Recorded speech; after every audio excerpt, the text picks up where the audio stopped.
An Evening at the Movies is a proud member of the I Did Not Make These Rankings podcast network. Other shows in the network include Mass Debaters, The Sip List, Crushgasm, Love is Black, Men Are the Prize, Crime Rewind, and Literature Reapers. You can find out all about our shows and more at idnmtrpodcastnetwork.com. Happy listening. You are now entering the world of a movie review. A world full of drama, joy, ridicule, movie spoilers, unpopular opinions, and adult humor for as far as the eye can see.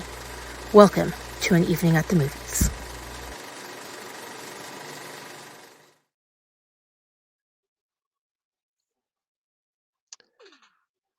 Good evening, wonderful viewers of An Evening at the Movies. In lieu of my standard introduction, I feel it would be better suited for this film to read two quotes. The first by Theodore Redke. In a dark time, the eyes begin to see. And one by Octavio Paz. The ancients had visions, we have television. The civilization of the spectacle is cruel. The spectators have no memory, and because of that, they lack remorse or even true conscience, and quickly forget, and scarcely blink at the scenes of death and destruction. The Persian Gulf, the curves of Madonna, the movements of Michael Jackson, they mean nothing. They await the great yawn, anonymous and universal, which is the apocalypse and final judgment of the society of spectacle. We are condemned to this next version of hell, of those who appear on screen and those who just watch. Is there an escape? I don't know. One must seek it. Good evening, everybody. Welcome back to your favorite movie based, review based, all the bases covered podcast, An Evening at the Movies. I am your incredibly excited host to be here. And I'm not going to lie, at the end of the day, that is probably the deepest way of introducing an episode of An Evening at the Movies we've ever had before. And at the same time, it's fitting for the movie that we're here to discuss today because, well, before we get to that movie and revealing the name, obviously we have the traditional rigmarole that we have to get through. You guys know the drill. Movie-based podcast, stale popcorn, watered down sodas, all our favorite movies and why we love them. It is what it is. We're happy to be here. We're excited to be bringing you a brand new episode. And as well, I am joined by everybody's favorite. Wait, I have to remember when these are coming out. Okay, so this will come out after that episode. So one of everybody's favorite members of the Horror Squad, Mr. Chancy Greif, is here with us. Welcome back, Chance the Rapper. Hi. I knew it was coming. I would just wait for it. So we are here for, like I said, an amazing, in-depth discussion on a movie that poses a lot of questions that need to be brought up and discussed. I feel like it doesn't matter if it was 30 years ago when this movie came out or if it's 30 years later when we're finally sitting down to talk about it. A lot of this stuff is going to be relevant to today's society, and it was still relevant 30 years ago when the movie was made. So, with all of that said, we're going to be discussing the Oliver Stone highly underrated classic, Natural Born Killers.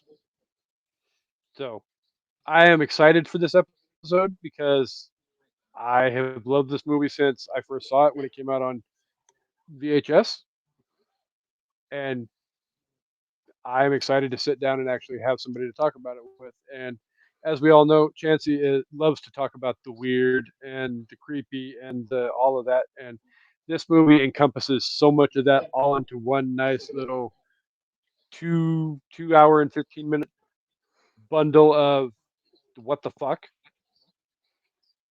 I think that's the theatrical So, version. I think the is that the extended version. well, either way, however you want to look at it, theatrical or extended, 2 hours, 2 hours, 15 minutes, 2.5 hours. It's all Back then, one that was big a long workhorse. time.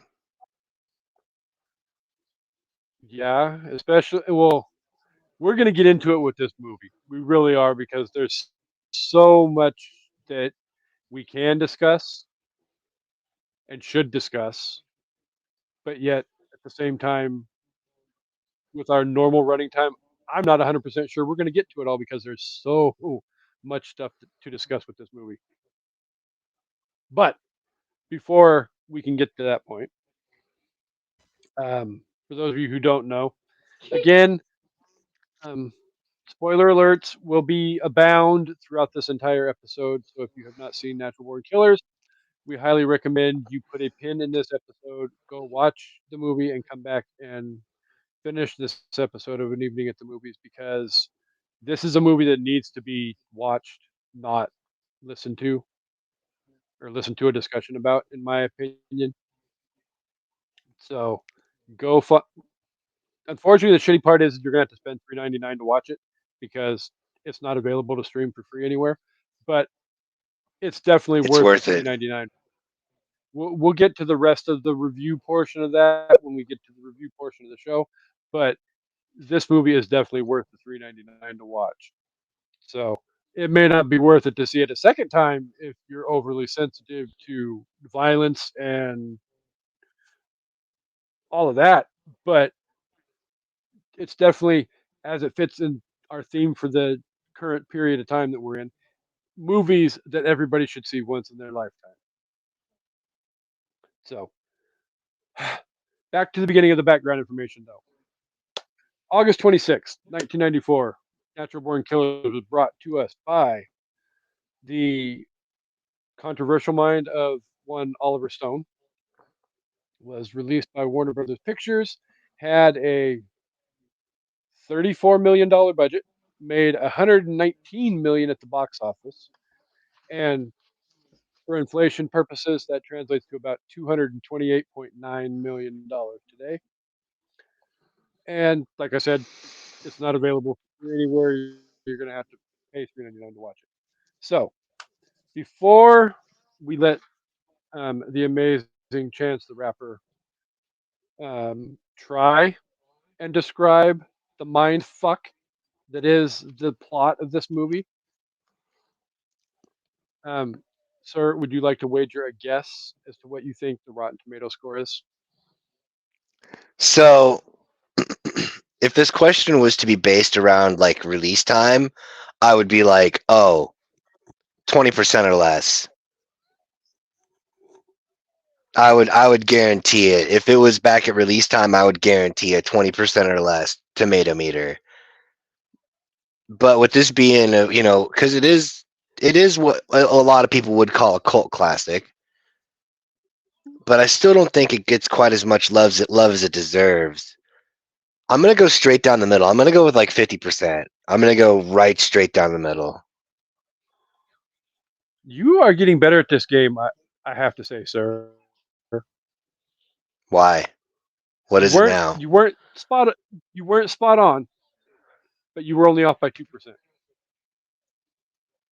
Over or 48%. under? Nice. 48% was the Rotten Tomato score.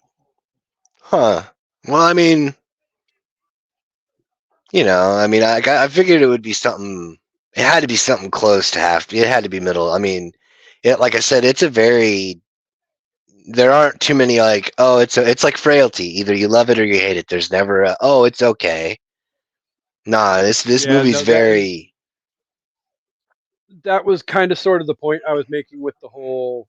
Um, it's something everybody should see once in their life, but for absolutely.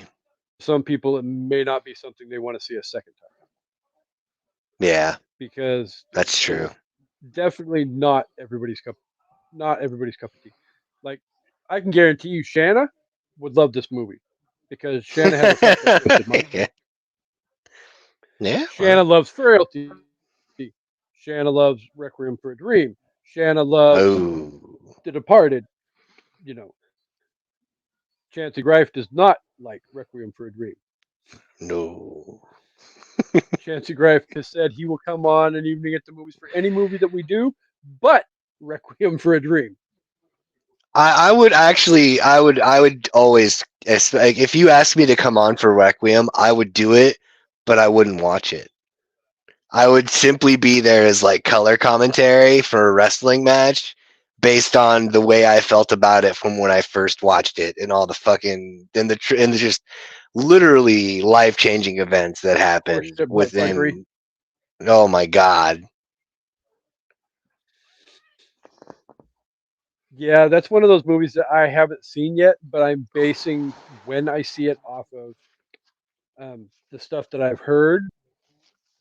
And I haven't heard spoilers, but I'm, gauging like your reaction, Amanda's reaction, blah, blah, blah, blah, blah. And I'm not in any rush to see it. I it's So if anybody requests it, it'll get put on the schedule, but it I may not, have to give it its happen for a flowers. damn minute. I have to give it its flowers. Like a lot of the reason why I dislike the movie is because I have like a serious phobia of needles, and That that's would make prevalent sense. in the film. And I didn't used to be uh, that way until I saw 2. After Saw 2, oh when yeah, that needle pit. Ronnie Oh Smith, man. yeah, when she gets thrown in the needle pit, nope, I was done. Ugh. But Yeah, outside of that, though, like the premise of the film, everything else about the film is it's definitely art. You can definitely put it in the art category. It's just that for me, I mean, it's like, oh my god, I can't handle that. I just can't handle this right now. the art like Especially Bill the time of my Paxton's life art when I that he made watched for it. Frailty. Right. Definitely not. Not the same. Not the same. All right. So we went off on a brief little tangent there. That's okay. Bringing it back in. Bringing it back in. Would you like to make an attempt at trying to describe the plot of this movie for our listeners who are not going to Yeah. follow directions and continue to listen instead of going and watching this movie? So I think I got a pretty good idea as to how um I think I got a good idea as to how to describe this film without even really going into a lot of it. We can still do that, but I really think I got a good idea here. Oh, I can do it in So, 2 words. like, I can guarantee you. Fucked up.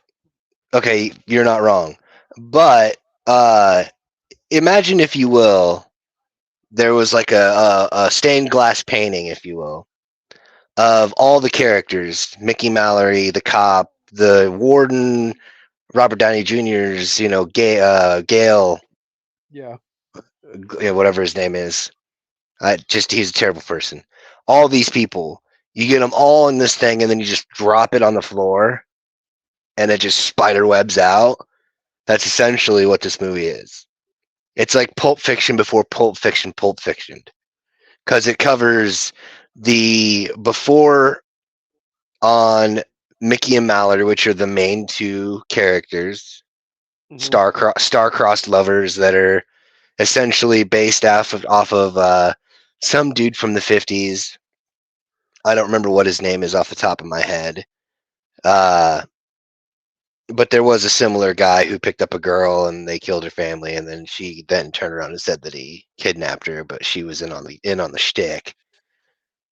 But then it talks about like the officer, the cop, the detective on the chase for the violent criminals. then the subsequent, what happens after they get caught and incarcerated, and then it goes into well, it's actually the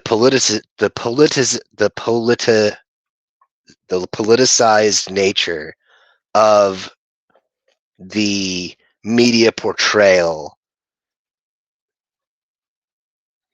then devolves Yeah, into chaotic anarchy at the end, which then comes full circle by them killing their own demons.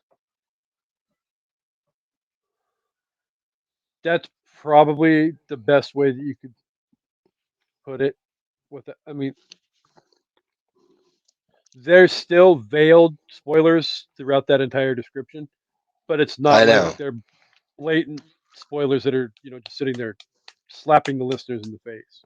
If they're not going to listen to directions, then they're going to have to go further into the recording to actually get the real good spoilers.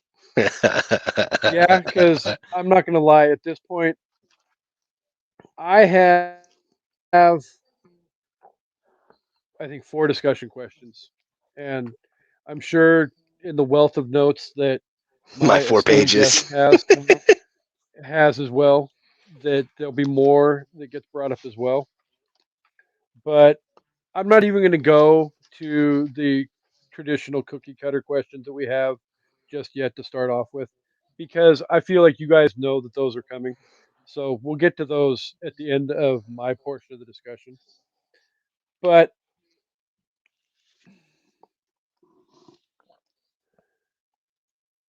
I mean, at this point, let's just rip the band-aid off and go for it. I'm down. Let's do What it. what statement is Oliver Stone making with this picture, and does he go too hard with that statement? So I'm going to answer the second question first. And I'm going to say no, he didn't. I would agree with that. Because of how mundane what was released at the time, which was so controversial at that time, is now just yawn. Next. That's all it is Well, now. and at the same time, we also need to remember to um, listeners that this movie was borderline NC-17 when it was released. One, 155 cuts. Yes, there was a lot of cuts that had to be made for. Exactly 155. So, needless to say, this movie, one, almost didn't get released. Two, was so severe that, like Chancy said, it had to have 155 cuts made Yep, the MPAA to demanded get it. Yep. to get a low enough rating to where it could be shown in theaters. That is how graphic this movie was. That is how tough and dark the subject matter is that they went with for the story.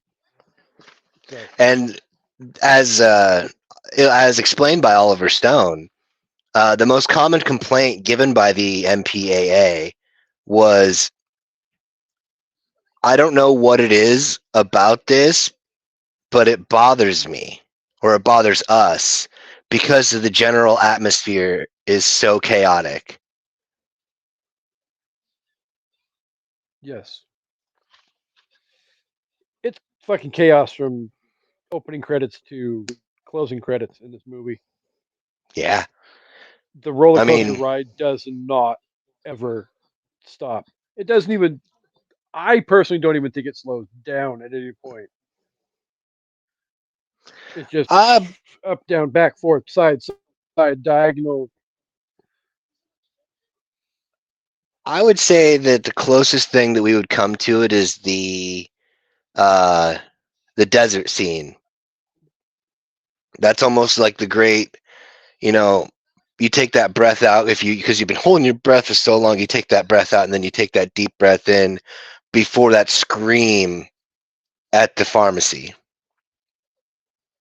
And then basically from that point on, it's just fucking All insanity. over the It's all from fucking up, it's all down, back, forth. insanity, but it just Well, progressively because gets worse. desert, even that desert scene is insanity. Let's be honest. Yeah. Yeah. But Well, yeah, yeah. The That desert scene I is mean, probably the one moment that you will get where you can release your breath and catch your breath again before you yep. hit that final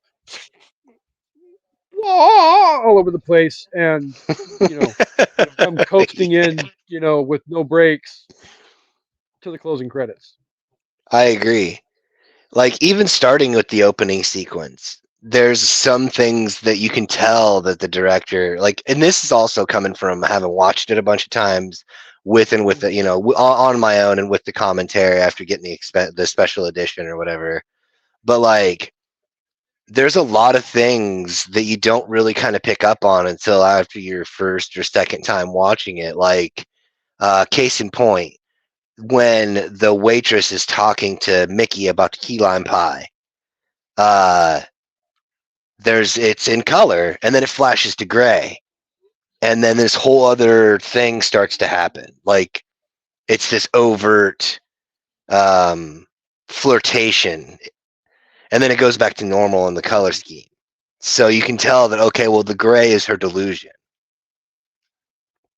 And that's almost kind of the way it is with a lot of it in the gray and the parts of black and white where a lot of the things are going on is when some of the most delusional or surreal things happen, like the following the knife through the window when they're all trying to get away and all that other nonsense.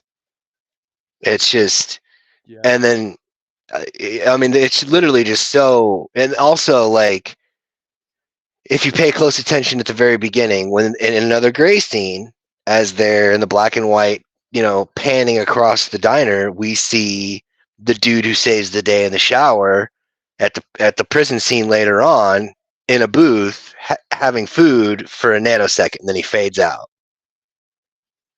Mhm. It's Therein lies the beauty of what Oliver Stone does with this movie is he fucks with the boundaries between reality and delusion. Like he's Picasso painting, a masterpiece on the yeah, canvas. yeah. My note actually put it down is that it acts as a surreal accent to reality,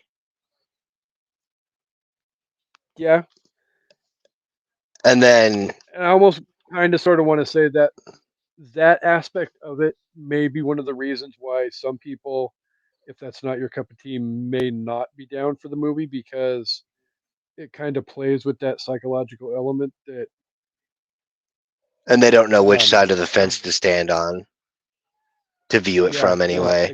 I, exactly. I, I totally could get that. I totally could get that. Well, and again, that's like the whole subject matter of the movie though too because there's very much a sensationalism to the elements of Mickey and Mallory and the way that the media portrays them and handles them throughout the whole entire movie. And I mean, obviously, that's the statement that Stone is going after with making this movie. And I don't even feel like I'm even doing his quote unquote statement justice by the way I'm describing it. But Oh, I was gonna say that's all right. I got you covered, man. I'm gonna come in with the cleanup, and we're gonna sweep that shit right up oh, because I got you. I got you. okay. Well, then, on that note, the statement that Oliver Stone is making, in the words of Chancy Grife, take one, Yeah, action. right. So like the one of the biggest things that you'll notice right out the gate is uh the usage of like like when there is color and it's not blood or explosions or whatever. Mhm. Green, not just any green, saturated green. Like that key lime pie doesn't even look like a key lime pie. It literally looks like a jello pie. No, it doesn't. Yes, it does. And it's so green it may as well be radioactive. Now, that's actually kind of it's supposed to be indicative. Obviously, you have green with envy, but it's also supposed to kind of represent the poison that lurks within them. There's a lot of green that comes along when they're together throughout their travels, especially with the mass culmination after the snake bites when they go to the pharmacy, and then Yeah. every light in the pharmacy is just this. It's fluorescent green, and it's dark, Sickly dark green. fluorescent Yeah, green. Yeah. yeah. It's like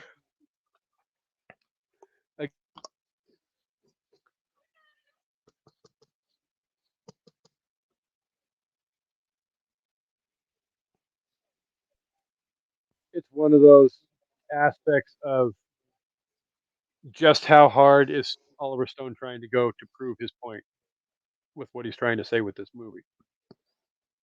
I feel he was just as consumed with getting the point across on this movie as he was in JFK, for sure.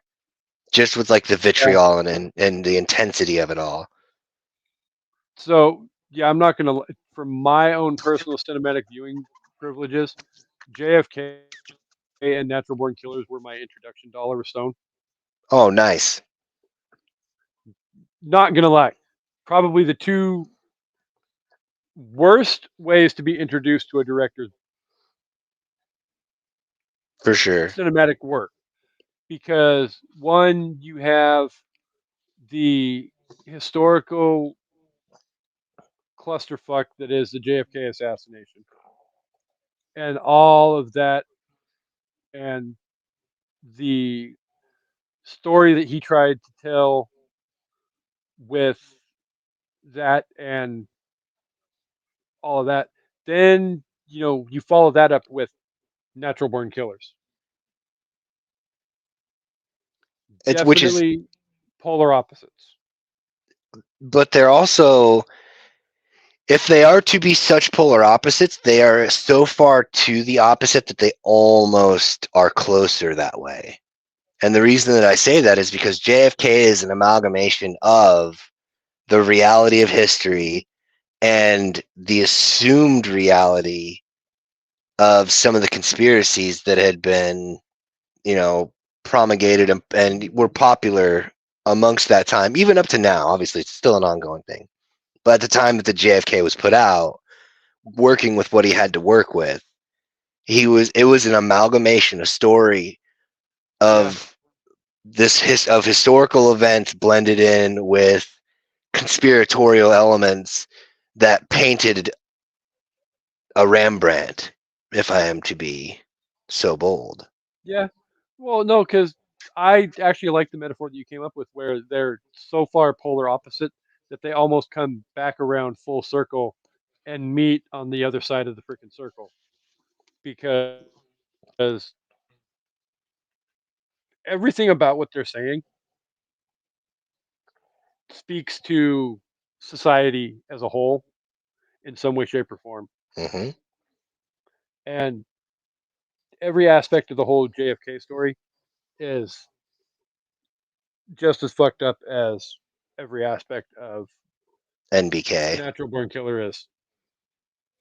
So, Now, to properly segue back, the question you would ask me was what Oliver's statement was, and that was to point mhm, out the disgusting nature of what our society of media had become.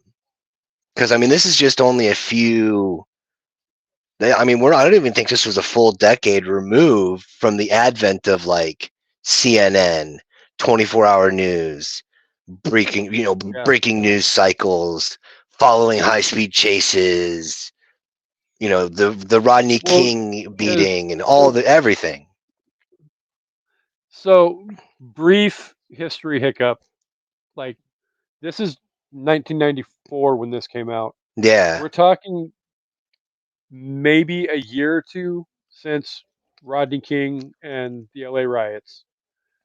Uh, Yep. Um, we're talking 3 or 4 years since, um, and I'm not saying CNN hadn't blown up before, but CNN really came into prominence in like 90, 91 Right. when Desert Storm went Hmm. down. and the constant, like, I remember going home after school the day that we invaded Iraq and watching the constant news coverage on CNN over and over and over and over again because that was, you know, the first real moment of something like that that I could remember from my lifetime. Yeah, I was only like 12 years old at the time, but still. That's But prolific, man. it is at the same. I mean, and it spirals into, right about this time you have the Oklahoma City bombing, you have, other stuff coming on the horizon. Ultimately, September Yeah, I mean, 11th, yep. blah blah blah. I mean, this is the dawning. I mean, you also have to remember too. This is the early days of the internet, so you don't have, you know, X. You don't have the Facebook. You don't have, all the social media, updates and Googles and all of that keeping you updated on your news. Your news that was given to you literally is coming from your local news channels, plus your CNNs and your MSNBCs and your Fox News. And I don't even think there was even really a whole lot of MSNBC and Fox News at this point. Most of Mm-mm. your national news coverage all cycled through Local Ted or Turner's CNN, bullshit. yeah. Yeah, local or CNN. Yep. So, Because that yeah, you just had gives you like, a, if you, well, I was just gonna say, if you aren't in that age range of myself and Chancy, that kind of sort of gives you some kind of image of what society was like back in the early to mid 90s. oh yeah, it was the brand new shiny toy. Like you got the O.J. Simpson car chase, you got the Waco standoff, you got all of these things that took place before this movie had been released, and all of them were overtly publicized, like to the Well, I mean, point, OJ, we all had to sit there and watch the freaking Bronco chase right? all night long on TV that night. Mm-hmm. You had um, the Waco standoff. Fuck, that was like 8 days or 90. however long. Oh, that was like How, 50 some odd days. yeah, I was just, I don't know exactly how long, but it was a significant period of days that everybody watched that whole situation Yeah. unfold. Oh yeah, daily. Don't get me started on court TV and everybody playing every minute of the O.J. Simpson trial on TV for everybody to Right. watch.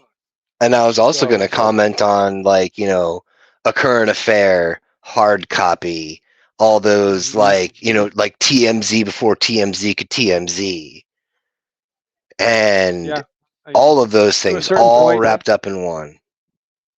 to a certain extent, we didn't have a whole lot of like the Inside Edition and all that. I mean, this is all when Inside Edition, hard copy, and all that really became prominent.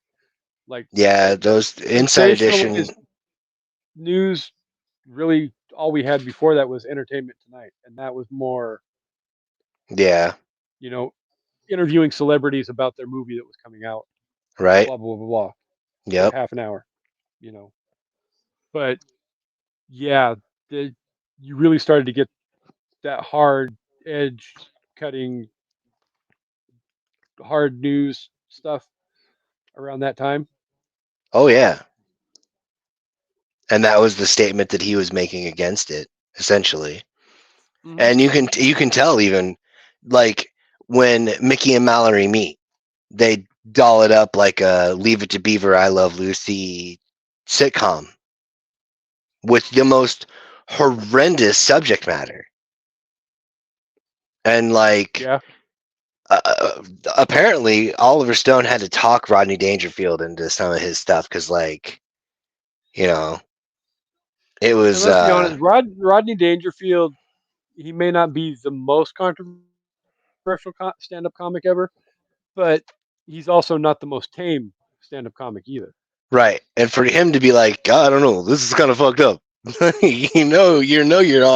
you're on that live wire, Yeah. that third rail, so to speak. But it also has that amalgamation of reality and surreality. Hmm. Uh, when he's like yelling at her for trying to go out and do whatever she's doing, and then it goes to that black and white where he's got his hands all up on her. We don't really know if that's actually happening or if that's just in her head. Yeah. And then Mickey shows up with the meats and the whatnot, and she's all going on like, and there's a lot of stuff that's really subtle too, because like at the very end of that whole thing, before Mickey ends up going to jail for the situation, uh, there's a joke that's cracked about how the only reason that they had two kids instead of one is because he was drunk and thought that he was in Mallory's room.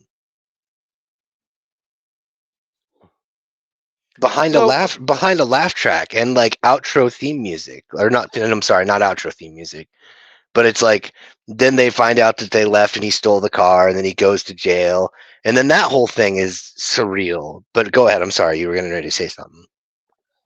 well, no, because that actually kind of sort of segues into my next question.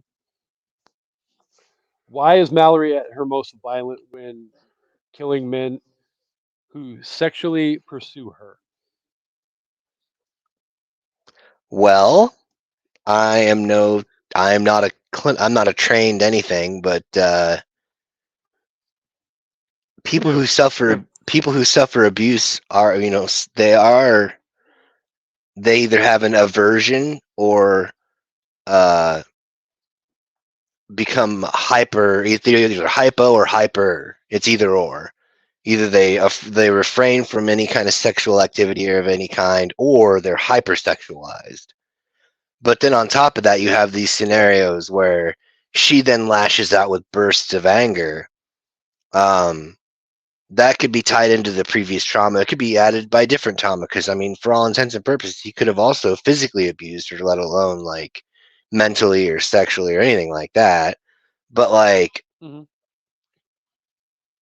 those circumstances could be her imagining that she for all we know, she could have a flashback, and then all of a sudden she then takes back control by killing people.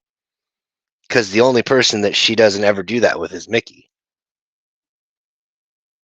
Yeah, Mickey is, I guess, for lack of a better term, her safe place. Which I mean, like like that first quote said, in a dark time the eyes begin to see. Yeah, it really wraps up the whole thought process of um, what this question is trying to scratch the surface on. Um, it's definitely some fucked up shit that obviously has, for lack of a better term, ripped the band-aid off and caused this level of fucked up trauma. But yeah, it's Um, Go ahead. definitely blat. I was just gonna say it's definitely blatantly obvious that Mallory's past has created a trigger that allows her to maniacally, psychotically, have whatever adverb you want to use, go off and do the sick, twisted, and depraved shit that she does for the better part of the entire movie.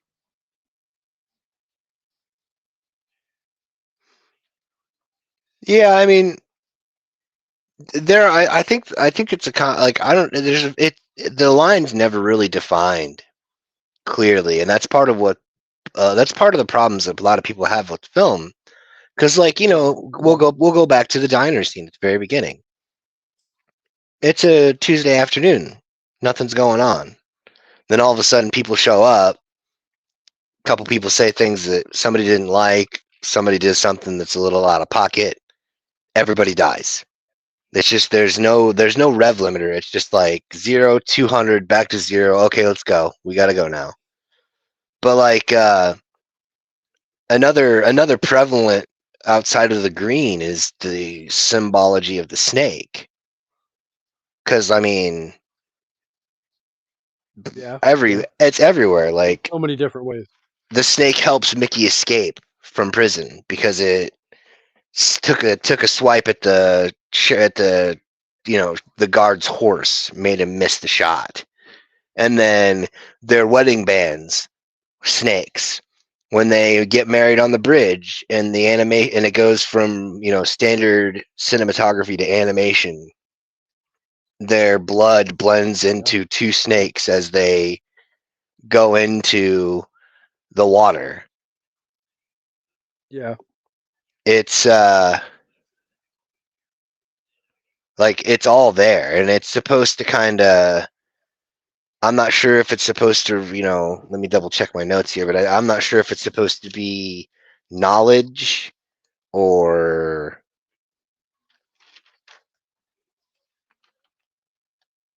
Well, look, I mean, you have the whole, and even less mysteriously, the snake bite.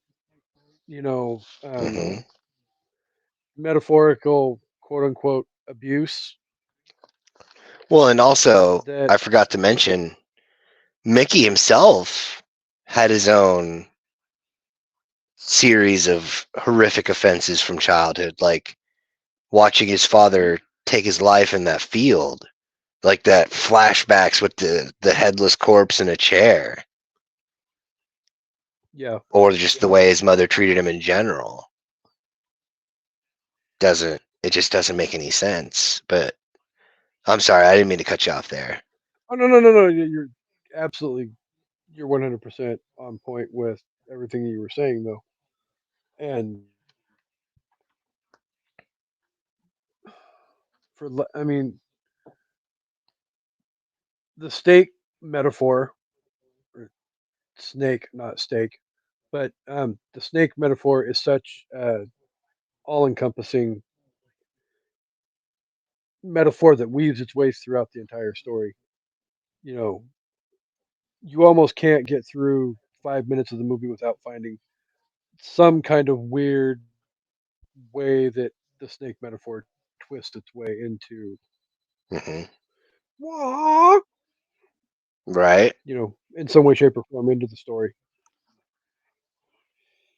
So, And I mean, it's almost suiting that we're jumping back and forth like this because that's exactly how the movie is too.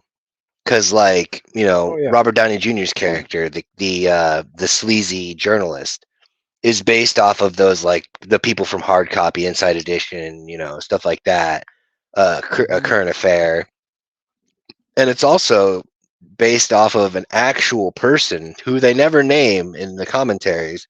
The only reason I even know about this is because he's on a docu-series that I watched for being a big time East Coast like producer type guy, and uh same Australian accent, same like kind of hairstyle that Robert Downey Jr. had in the film, hmm and all the whole and by the bit. way, that fucking accent that Robert Downey Jr. has in this movie, oh my fucking Pretty good. I mean, it wasn't bad. god, it's something you definitely are not expecting the first time you hear it.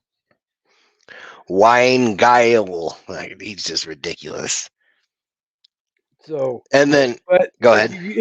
no, I'm just gonna make a quick link. If any of the listeners don't necessarily know who the actual reporter type person that um, Robert Downey Jr.'s character is modeled after, you can kind of sort of attest it to being maybe a little similar to like a Geraldo Rivera type character. Kinda, yeah, yeah. So you can make that basis for comparison. So And then, like, the romanticized nature of monstrosity today, like Mhm. how everybody's always, there's never the victims that get any kind of coverage. It's always the perpetrators, and they're blown up and given these names and this, that, and the other. One of the things that people even say in the whole period where it's got the trial and the this and the that, like, they're all like, oh, ooh, Mickey and Mallory so awesome, blah blah blah blah blah. And somebody's like, so you're all about the accident? Oh, no, no, no. We respect human life, but if I was a killer, I would be Mickey and Mallory. Well, and you look at like the mob scene outside of the courthouse when they're arrested, Right. and you got all these people as the car pulls up, and they're pulled out of the car, and they're celebrating the epic greatness that is Mickey and Mallory. But I mean, at the end of the day, what What was honestly, great? what is great about these are people that have gone, all over the country, whatever, and killed how many people? It was like 30 something, I think, or maybe Yeah, more. I and don't not remember the even exact just, number. not even just, bang, but they ruthlessly kill these people. Hmm. They, Now, we didn't even mention the hotel scene. oh God, I know. I mean, like, I you think it's know, quite fitting, actually, to go from the romanticized public spectacle that they were meant to describe that. Because then they're like, because you asked, well, what's so great about them? Well, how about an example of why they were fucking awful? And I mean, the yeah, theatrical version of the hotel scene and the director's edition of the hotel scene are two entirely different fucking things, and they are fucking brutal. hashtag Like, probably 30 of the 155 cuts came out of the oh, hotel scene. I would say 50. I would go with the 55 of the 155 probably came from there. Because I mean, and Yeah, for those who don't know, when they get away from one of their capers, they take a hostage, and they're celebrating they're consummating the marriage, so to speak, and come to find out after a little bit of time, which oh, they I consummated really, like bunnies. yeah, right. But the thing that really threw me was how well of a job that Oliver Stone did hiding the third person in the room with the montage of violence both in the hotel room and outside the window on the projection screen. Because Yes, you got the fake stuff happening on TV, while in real life you have all the worst things from like the 20th century playing on a projection outside of the window of their hotel room. And which is fucked up. then all of a sudden you find out, oh, they have a hostage. And Hmm. he's trying to get freaky with the hostage, and she's not about it. So she leaves, and like you were saying, it ties into your original point about her killing people that pursue her, because she then goes and kills the gas station attendant. It's just So much. so much. Yeah, and then we're introduced to the detective who's just as fucked up as they are. There really are no heroes in this film, No, there really isn't because you would think people that are naturally supposed to be the quote unquote good guys, they're just as fucked up and twisted as Mickey and Mallory are. right? Because he kills that sex worker in order Hmm. to, like, get into the mindset of the killer, and be able to catch him that way. I think that was a cop out, because I mean that's what came from the commentary, but I really think it was just a cop out. It was just something to show, because they only had a limited amount of time to show how awful he was before, because you get this is the setup for justification for him getting his ass kicked and killed in the jail cell later on. That's really what it is. Yeah. And Well, and then, go ahead. well, I was just gonna say, even to, I mean, even you would think the media supposed to be, you know, portraying the facts of the story, blah blah blah, and all that. Robert Downey Jr. is just as fucking evil and fucking fucked up as everybody else in this movie is too. Yep. Everybody's in it So, for their own um, interest. yeah, everybody has a selfish means to an end, That is correct. Yep. and And go ahead. everybody is makes they have to achieve their fucking means to an end. Hmm. And as we were saying earlier, with the green being the poison that's within them, it just permeates. It gets more and more and more and more and more and more until it finally fully consumes them. One of the things that I thought was something that only a true artisan, if you will, could pull off was making the desert scenes seem claustrophobic. Yes, and they do too. Whether they're driving to get away from the policeman or going to the going to the shaman or the medicine man's house, which is funny because the shaman, the guy that played the shaman, was actually a member of the Sioux Nation, but they had him playing a Navajo, which is funny. I mean, it's just like one of those, huh? Who'd have thunk it? But Out of the huh? Who just sunk it? and actually, I got to take that back. There is one hero in this film, and that's the medicine man, the shaman. He's the only hero in the entire film. And as they say, no good deed goes unpunished. Because he saw the demons within them when they came into his home, Yeah, and the man lived with a rattlesnake. Another insertion snake of metaphor. the yep, another insertion of the snake symbolism. And he picks up Insertion the of the snake. and I mean, he picks up the snake like it's nothing, and then lets it go, Yeah. and then starts this exorcism. Like he knows, he knows about all of this before it happens, because then he does the ritual to make his grandson into a man, and then he starts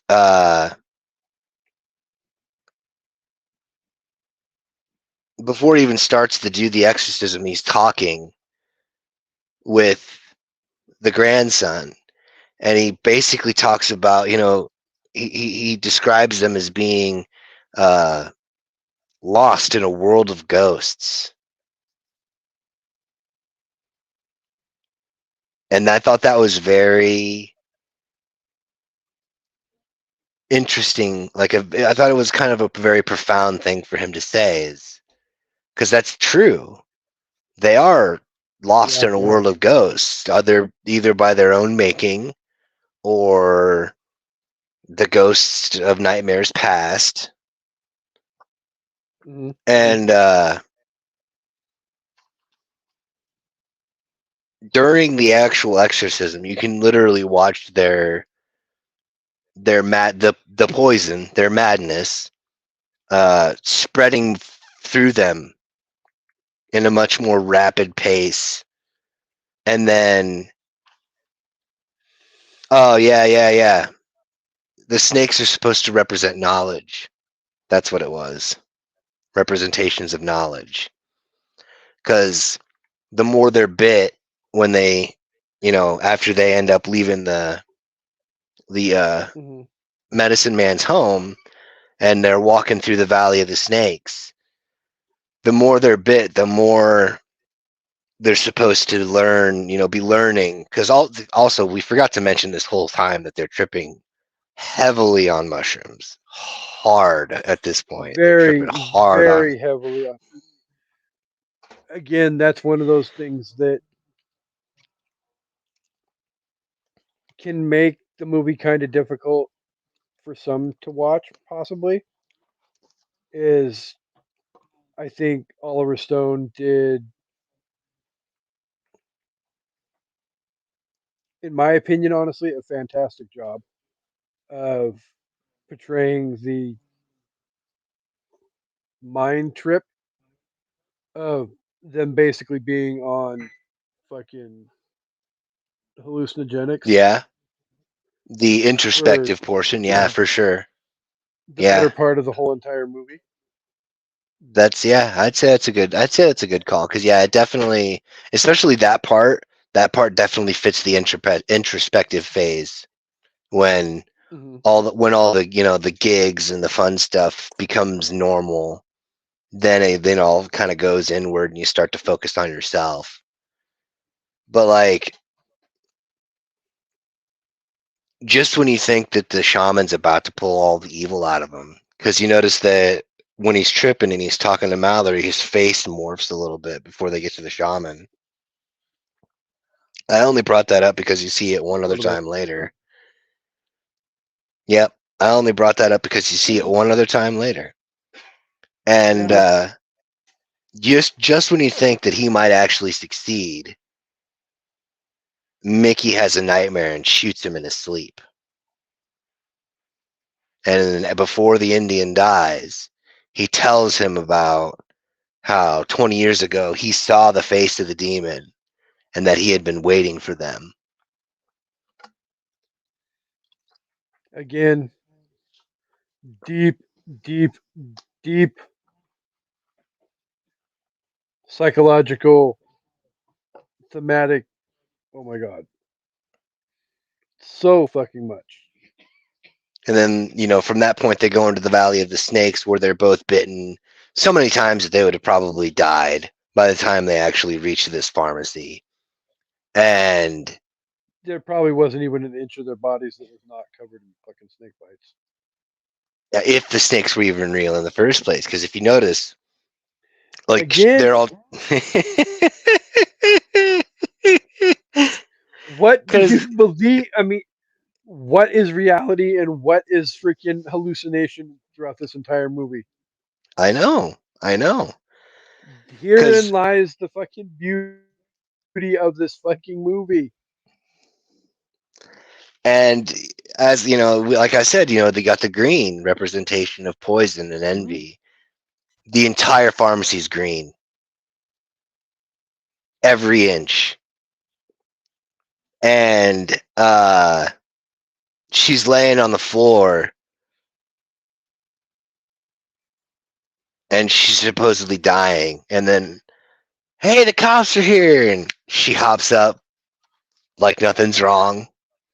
And, Yeah, exactly. that's and then so unfolds the scenario, which is like a basically, it's a basic replica of the Rodney King beating and the Again, sensationalized something that media we were kind of coverage, sort of going through at the time. right? And then you got it's funny though because it's not like an American reporter kind of thing. It's I think it's a Japanese reporter talking about how Uh huh. virile he is and whatnot, and then he gets beat down, and they're talking about he's been rendered impotent and all this other nonsense. And I wish that they would have put the deleted scene from the trial in the movie, but because they didn't actually show any of the scenes from that specific, death or killing spree, part of the killing spree, and he was also trying to illustrate that they were, getting better, so to speak.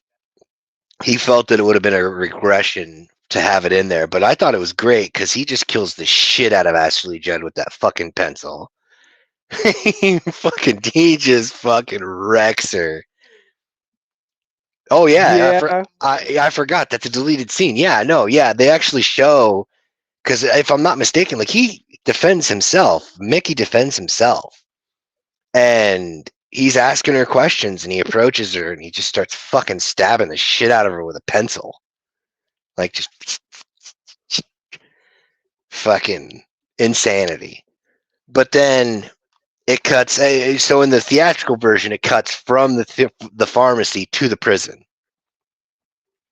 and you'll notice one thing about the prison, especially when shit starts hitting the fan, you get a lot more of that green popping up.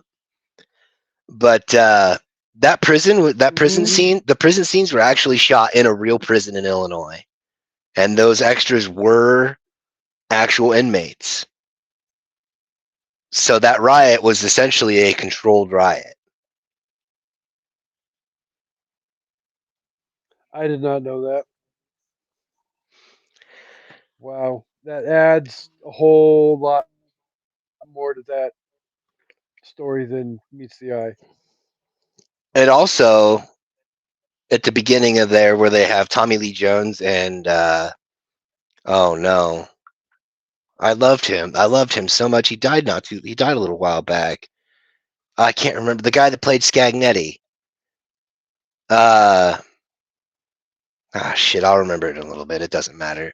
But the detective and the warden meet up together, and they're talking to each other. And it's at that point you learn that his mother was killed by Charles Whitman, the dude who shot from the clock tower in Texas, which is kind of a little window into the shaping of his own insanity. Uh, oh shit. Sizemore, Tom Sizemore. That's his name. Oh, yeah. I was googling it while you were talking, but yeah. I don't know why, but I was like, I gotta hurry. He's looking it up, and my brain was like, Sizemore. His name is fucking Sizemore. No, I saw the guy's freaking face literally like right there in the front of my freaking brain, and I'm like, what in the hell? Goddamn! I know, right? Because yeah, like literally the last couple years of his fucking life, it was like almost just as fucked up as Mickey and Mallory's story was. Not to the extent that he went around killing people, but Well, right, you know, right. he The guy he had a had rough his go. he had his own demons there at the end. Uh, when they get through the walkthrough and get to Mallory's cell, that's actually Juliette Lewis singing. And that was something that she had came up with. And that always stuck out to me. Like before I even knew that that was actually her or that was something she did like for the movie, like the thing that caught my attention was how beautiful her voice is. She's a very talented person. She is. She truly is. Although I do feel bad for the camera guy or the camera person, I should say, because when she gets done singing and sees Scagnetti at the window and she charges him head first, an actual camera person ran into like the wall or the door or some plexiglass panel in front of all of it, so they didn't, but basically somebody came out with a black eye because they ran head first into that. That's how they got that shot. Probably easier to pull off that way than it is to have her do what she would have had to do to pull that off. Right. And you can't Uh-huh. have Mallory get hurt or nothing, because then you can't put off. You can get a new camera person, but you can't get a new Mallory. Exactly. Like, oh shit, we got to recast and go back to square one and start all over again. And let's be honest, at the end of the day, I don't think you could have found somebody even No, remotely close to as perfect for that role as Juliette Lewis was. I don't even think she would have been as good for the role if she hadn't have already done Cape Fear. Cape Fear definitely added a whole nother element to her Hmm. level of talent. Right. And you got that prison interview, that whole thing. That's basically stemmed off of the Manson Rivera uh, interviews that Sure. Geraldo Rivera did from prison with Manson. And Which is kind of sort of where I drew the comparison to um, Gale being your natural born killer version of Geraldo. right, yeah, oh yeah, for sure.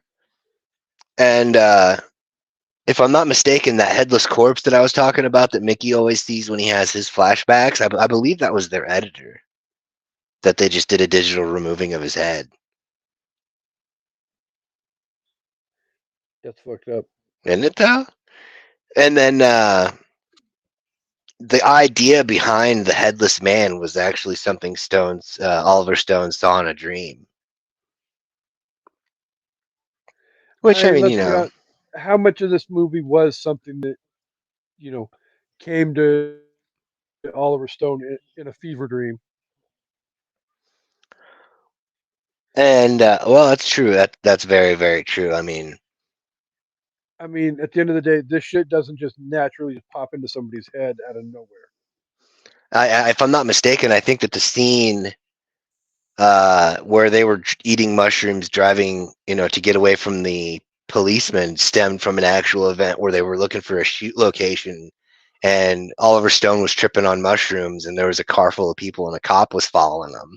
And he's just like, turn left here. And then they turned left. And then as soon as they turned left, like he reached over and pushed their foot to the floor and off they went. It's like, you know what though? I respect the shit out of that because I mean, that's dedication to your craft, I suppose.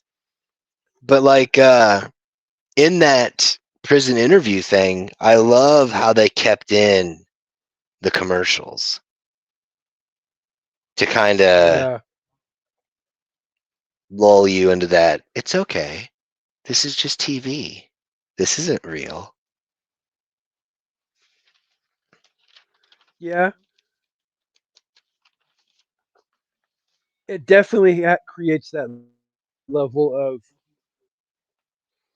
artistic storytelling that Hmm.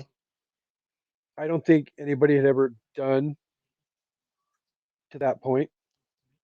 And one thing I forgot to mention that I have to mention now because we're kind of moving into it and getting towards that rapid descent into madness, as if it wasn't already Yeah, insane to begin with. You'll notice that Mallory's delusions are in black and white. Mickey's delusions are in living color. Because you'll notice that like all the all the stuff that he remembers, with the exception of the headless man, that usually comes in dream states. But yeah, but all the other times that he sees, like, when he sees that flash of Robert Downey Jr. as the devil covered in blood, or when he sees himself covered in blood, or any of the other things, when he sees something in black and white, it's a memory, like his mom talking to him or something like that. All the other yeah. stuff's in living color. And that the when Robert Downey Jr. is dressed up like the devil covered in blood is basically supposed to be a representation of how not only Mickey sees and perceives, Robert Downey Jr. in the media, but how Oliver Stone takes, how he sees the media as well. Well, because I mean, at the end of the day, you have to remember too, Oliver Stone and his visions and storytelling abilities have not always gotten a fair shake and fair portrayal in the media as well. I mean, Platoon, JFK, Natural Or on Born the 4th of Killers, July. Born on the 4th of July, all movies that, as a cinematic, well, cinephile, I would say I enjoyed all of them, Yeah. but they kind of got harsh treatments in the media. Oh yeah, not every single one of them, but for the most part, a lot of them really did. Yeah, but Like, real bad. Except for Platoon. Platoon probably got the best shake, but like Born on the 4th of I was July gonna was say they go ahead. Born on the 4th of July was definitely harsh. Oh yeah, it was panned. JFK. Panned. JFK, big time, and yeah, clearly natural born killers. And Without even, yeah, that doesn't even, it doesn't even deserve a mention because it's like, inherently this is fucked. well, because basically my thought is natural born killers was made so that Oliver Stone literally could kick the media in the dick. Yep. And I think they all knew that And too. which is probably a lot of the reason why this movie didn't get as much media love Hmm. as you would think it would have. But you know, I always thought to myself, who'd have thought you could actually have a controlled riot in a prison? That joke. I love how he starts that whole prison break with a little Johnny joke. Just fucking, oh my goodness. And then he's like, well, what were you doing? And he's like, bro. And then that lady's hiding and shit. He could have just left her alone, but he knew that it was going to be pandemonium once they all left. He's like, ma'am, you're going to have to come back from around there and come over here with us now, please. oh my god, there's so much greatness about this fucking movie. There really is. And again, like we kind of sort of discussed it early on in the movie or in the episode, but I feel like I don't want to throw everything in the garbage, but for the sake of the fact that we're over an hour into the episode. Oh, I'm halfway through my last page. Oh, okay. Yeah, I was like, oh yeah, we gotta get this one done. Yeah, because I feel like we've got enough of it covered to where we don't have a whole lot left, but at the same time, yeah, I don't know if there's enough to do a part 2 episode. Nah, I was gonna say I can cut this down real quick because I mean, in all honesty, I mean, you got the guy that saves them at the last second in the shower being the dude from the very first scene. There's a cut Yeah. scene on that. There's a deleted scene where it's supposed to be like he's supposed to be like a guardian angel that basically, you know, makes them pay their penance, but that never gets incorporated.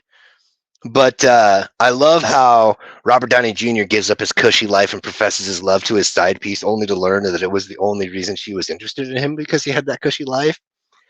And then he goes into this mental descent. It's literally like he's representative of everyone trying to get on the same page as Mickey and Mallory, and he goes completely batshit fucking crazy trying to get to that level.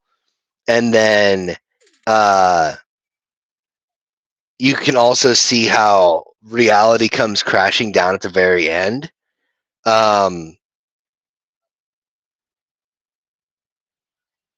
When they're escaped and away from everyone else, and Robert Downey Jr. realizes that nobody actually cares because helicopters were not deployed and all that other nonsense. And Oh, when they're getting ready to. yep. And Yeah, essentially, yep. you think you're all, you know, Yep, the sense of importance is as inflated as their own sense of yeah, your ego. self worth is, so big, but yet at the same time, it's like so little because nobody truly gives a fuck about you.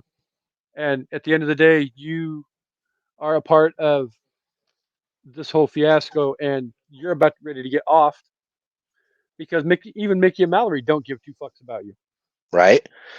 And when they take him out in a hail of gunfire, you'll notice that something happens while he's being shot.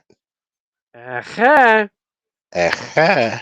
His face does the demon warp, like Mickey's did earlier in the film, almost as if it was transferred during the riot, and they were essentially symbolically killing their demons. And then the last entry that I have in my, Again, Oliver Stone saying the media is the demon. yep. And then the last entry that I have in my notes is the way that they actually close the film out. And they close the film out with a montage of real news clips. So this whole time they're talking, it's all about news and news coverage, news cycles, this, that, and the other. But then what it leaves us with is the taste of our own reality. Hmm. That was And how really fucked up reality it really is. the chef's kiss for me with it, because it does all of these things as polarizing and insane and hodgepodge and everything you want to describe about how crazy that movie is up to that point. When you get part of the way through those newsreels and you're like, oh shit, that's really the news. Because even like it had been so long since I had watched it last, when I watched it again, and they had that, why can't we all just get along, when Rodney King was trying to stop all the violence Yeah. when the riots were going on. I realized at that point, I was like, oh my God, I forgot that he put all that real news footage into this thing. And it really helps to drive his ultimate point home for the Yeah. entire movie. And so ends my 4 pages of notes. So I'm going to 100% pose two questions as we segue into our review portion of the show. Yes. And it's probably the most fitting that these two questions get fitted into the review portion of the show. But um, what does Chance the Rapper love about Natural Born Killers, and what do you not like about Natural Born Killers? Prefaced with a, what would you give this movie on a scale of 1 to 5? Okay, so my rating out of 5 would be 4.875. Like, I would say as close to 4.9 as I can get it, because I know fives are real hard to give out. But I am speaking specifically As about they the should be. director's cut. I am solely speaking about the director's cut. And that The director's segues, cut is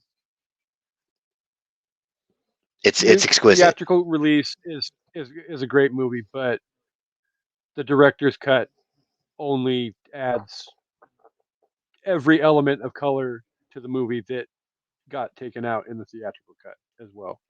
And it also adds the important context as well, because that was going to segue into what I didn't like about the movie. And what I don't like about the movie is how much less the movie makes sense if you only watch the theatrical version. When I first started watching it, before I got into movies, like in the technical aspect of it, Uh-huh. I wasn't a big fan of this movie, because it just didn't make any sense at all. And then 155 things got cut out of the fucking movie. exactly, and then you learn that, and then you see it put together like it was supposed to be presented initially, and you're like, oh my God, this makes perfect sense now. This is a great film. This I honestly think that this should definitely go on that list of, you know, cinematic experiences that need to be experienced once in your life, for sure. And as far as Oh yeah. what I like about the thing, I'm gonna go with yes for the director's cut. I mean, I like everything about it. I like how it doesn't give up any element of storytelling to make up for the pacing issues or any of that extra stuff. I love how it fits together the way that it fits together, because it's like this thing I saw the other day. It's like 100% perfection CNC machined piece of block steel. And when you put it together, there are no seams. And when you have this director's cut and you watch it from start to finish, you see there are no longer any seams to this that you can pull on to make it go, just, oh, this is why it's a stupid movie. Yeah. The director's cut definitely melds everything back together, because at the end of the day, having to cut 155 things out of a movie is not an easy task to have to undertake. And then Because it's have gonna that. because it's gonna affect the flow of your movie. Right? So you cannot. I don't care who you are. I don't care how good of a director. I don't care if you're fucking Steven Spielberg. You cannot cut 155 things out of your movie and still Have it make have sense. a cohesive story. Exactly. So 110%. Couldn't agree more. definitely, Chancey and I are 100% recommending you have to check out the director's cut of this movie. It, I personally, yeah, the theatrical version, like Chancey said, it can be harder to follow, and it doesn't have that natural flow to it.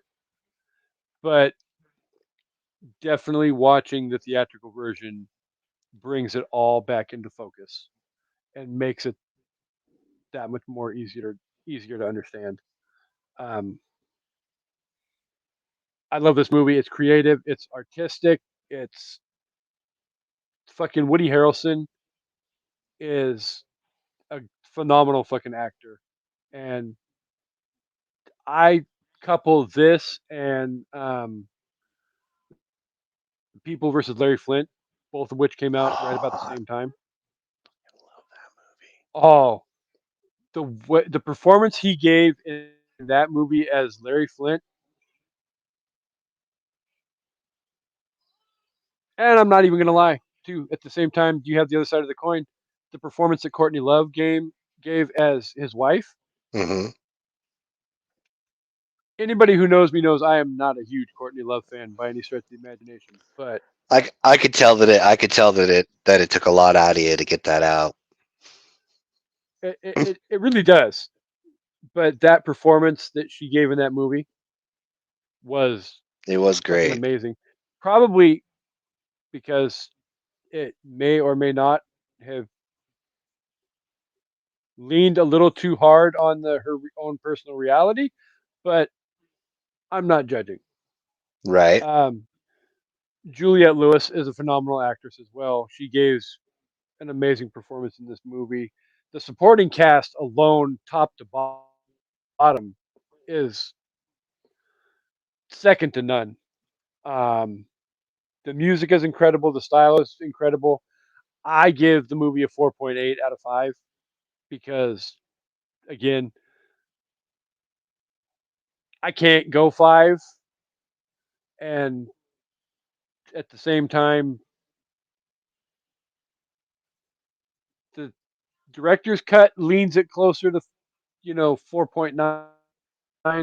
But then, if you consider what the director or what the theatrical cut does, that kind of pulls Yeah. it back a little bit from that Yeah. 4.9. So I'm with you. we'll go I'm ahead with and you. we'll go 4.8. So I am 100% with you on that one.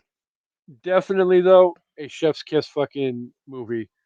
Whether you're an Oliver Stone fan or not, I highly recommend you go check this movie out. So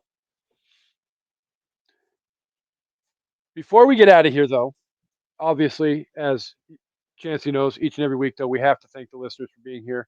You guys are Absolutely. incredibly awesome, and you guys are the reason that we keep coming back and doing this each and every week. As for where can the listeners find the wonderment that is Chancey Greif if they are so willing and inclined to need to find you on the socials? Well, on Instagram and on TikTok, it's the Red Eye Roundtable. On X, it's Red Eye Table. You know, if you can find me on Facebook, that's my actual first name down there. Good luck. It's a real difficult find. But if you can do it, good on you.